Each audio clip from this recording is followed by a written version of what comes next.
This is TWiT.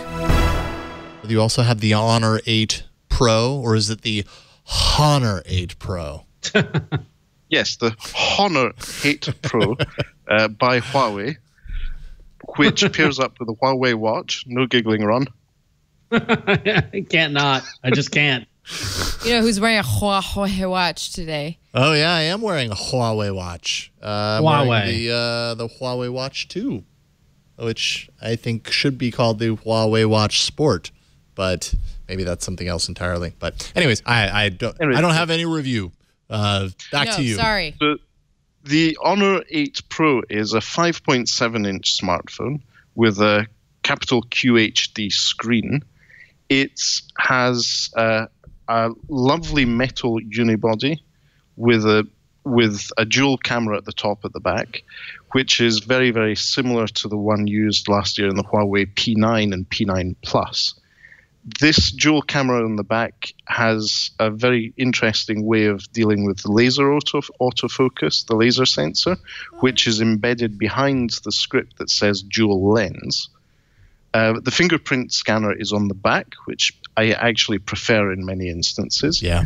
And the color option that is available in the UK at the moment, or was available when I pre-ordered almost 2 months ago, is this blue color, which feels nice to hold in terms of its color finish, but it's also a nice blue, and the antenna lines in the metal unibody are slightly darker blue.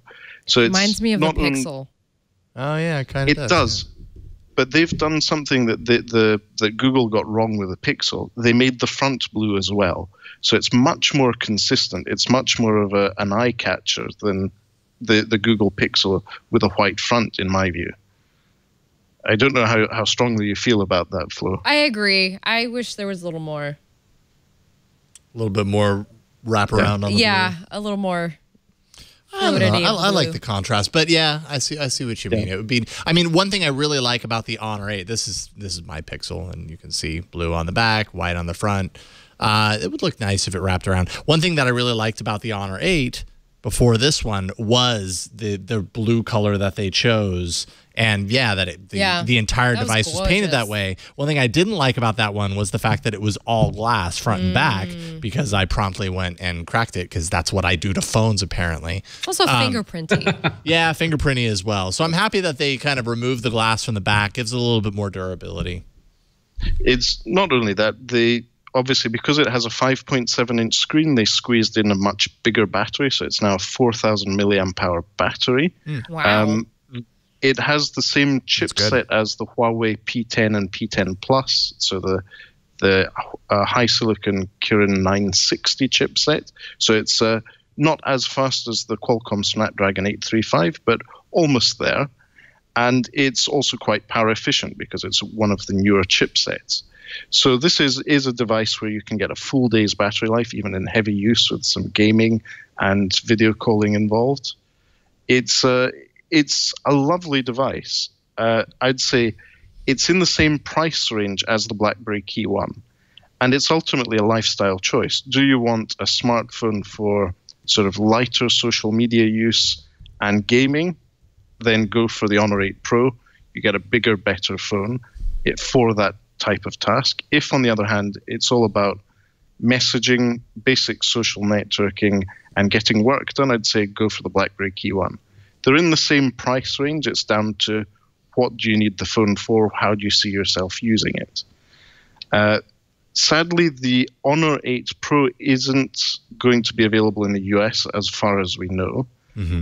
This is a device that has been around a bit longer than the last month, though. So the same device was sold in China as the Honor V9 until recently.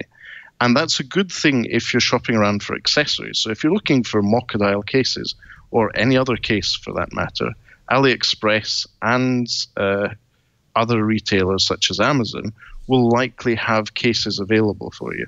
So I've opted for a bit of a clash, and I have a lovely sort of sandstone finish case, which reminds me a bit of the OnePlus One.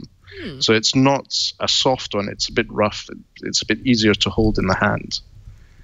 And then obviously the killer feature for some is that it has an infrared blaster. You can use this to remote control televisions in airport lounges and in airports. Or at the gym, which I or at the appreciate. gym.